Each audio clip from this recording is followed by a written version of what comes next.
বাদিকে সাবধান, বিশ্রাম, সাবধান। কার কার মনে আছে কালকে পিটিগুলো? 1 নম্বর পিটি কার মনে আছে? 1 নম্বর পিটি করবেন।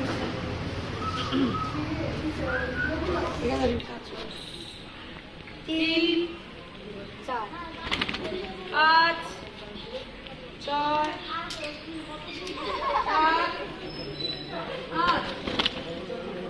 আবার কেউ হাসবে না, সবাই সাবধানে দাঁড়িয়েছে কিন্তু কেউ হাসবে না। আবার শুরু করো। 1 2 এই হাত সোজা করো। 3 4 5 6 7 8 9 10 11 12।